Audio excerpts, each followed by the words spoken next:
Everybody was kung fu fighting.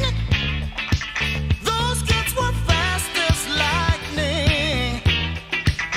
In fact, it was a little bit frightening, but they fought with expert timing.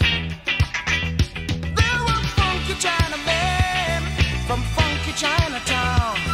They were